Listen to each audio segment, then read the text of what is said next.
ಸ್ವಾತಂತ್ರ್ಯದ ನಂತರ ಭಾರತದಲ್ಲಿ ಗಲ್ಲಿಗೇರಿಸಲ್ಪಟ್ಟ ಮೊದಲ ಮಹಿಳಾ ಕೈದಿ ಈಕೆ. ಹಾಗಾದರೆ ಯಾರು ಈ ಮಹಿಳಾ ಕೈದಿ? ಯಾವ ತಪ್ಪಿಗಾಗಿ ಅವಳಿಗೆ ಈ ಶಿಕ್ಷೆಯಾಯಿತು? ಇದರ ಬಗ್ಗೆ ಈ ವಿಡಿಯೋದಲ್ಲಿ ತಿಳಿದುಕೊಳ್ಳೋಣ. ಎಲ್ಲರಿಗೂ ಪ್ರೇರಣಾ ಚಾನೆಲ್ಗೆ ಸ್ವಾಗತ.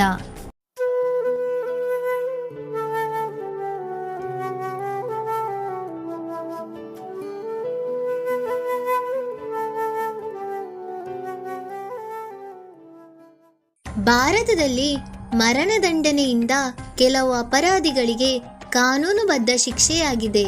ಇದು criminal code of procedure 1973 section 354 ಪ್ರಕಾರ ಶಿಕ್ಷೆ ವಿಧಿಸಲಾಗುವುದು.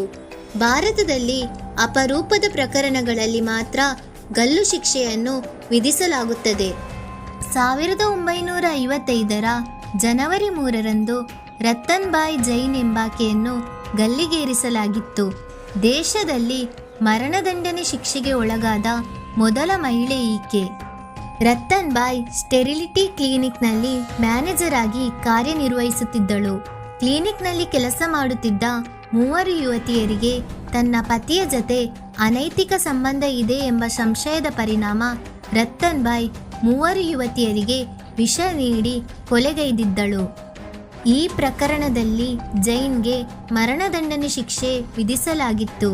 ಇದರ ಪರಿಣಾಮ 1955 ಜನವರಿ 3 ತಿಹಾರ್ ಜೈಲಿನಲ್ಲಿ ರತನ್ ಬಾಯಿಯನ್ನು ಗಲ್ಲಿಗೇರಿಸಲಾಗಿತ್ತು. ಇದನ್ನು ಹೊರತುಪಡಿಸಿ ಜೈನ್ ಬಗ್ಗೆ ಹೆಚ್ಚಿನ ಮಾಹಿತಿ ಲಭ್ಯವಿಲ್ಲ. ಕಳೆದ 75 ವರ್ಷಗಳಲ್ಲಿ ಭಾರತದಲ್ಲಿ ಮರಣದಂಡನೆ ಶಿಕ್ಷೆಗೊಳಗಾದ ಮೊದಲ ಮಹಿಳೆ ಜೈನ್. ಸೀಮಾ ಮೋಹನ್ ಗಾವಿಟ್ ಮತ್ತು ರೇಣುಕಾ ಕಿರಣ್ ಶಿಂದೆ ಸಹೋದರಿಯರು 1990 ರಿಂದ 1996 13 ಮಕ್ಕಳನ್ನು ಅಪಹರಿಸಿದ್ದು, ಅವರಲ್ಲಿ 9 ಮಕ್ಕಳನ್ನು ಹತ್ಯೆಗೈದ ಸರಣಿ ಹಂತಕರು. ಅಷ್ಟೇ ಅಲ್ಲ, ತಾಯಿ ಅಂಜನಾಬಾಯಿ ಕೂಡ ಈ ಕೃತ್ಯದಲ್ಲಿ ಶಾಮೀಲಾಗಿದ್ದು, ಮಹಾರಾಷ್ಟ್ರ, ಪುಣೆ, ಥಾನೆ, ಕಲ್ಯಾಣ್, ಕೊಲ್ಲಾಪುರ ಮತ್ತು ನಾಸಿಕ್ನಲ್ಲಿ ಸಕ್ರಿಯರಾಗಿ ಮಕ್ಕಳ ಕಳ್ಳತನ ನಡೆಸುತ್ತಿದ್ದರು. 1996 ನವೆಂಬರ್ನಲ್ಲಿ ಸೀಮಾ ಮೋಹನ್, ರೇಣುಕಾ ಶಿಂದೆ, ತಾಯಿ ಅಂಜನಾಬಾಯಿ ಹಾಗೂ ರೇಣುಕಾ ಪತಿ ಕಿರಣ್ ಶಿಂದೆ ಸೇರಿದಂತೆ 4ರನ್ನು ಪೊಲೀಸರು ಬಂಧಿಸಿದ್ದರು. ವಿಚಾರಣೆ ವೇಳೆ ಕಿರಣ್ ಶಿಂದೆ ಸಾಕ್ಷಿಯಾಗಿ ಬದಲಾಗಿದ್ದರಿಂದ ಪ್ರಕರಣದಲ್ಲಿ ಕ್ಷಮೆ ನೀಡಲಾಗಿತ್ತು.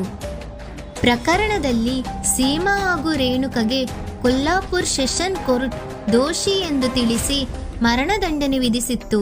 2004 ಬಾಂಬೆ ಹೈಕೋರ್ಟ್ ಕೂಡ ಸೆಷನ್ ಕೋರ್ಟ್ ತೀರ್ಪನ್ನು ಎತ್ತಿ ಹಿಡಿದಿತ್ತು.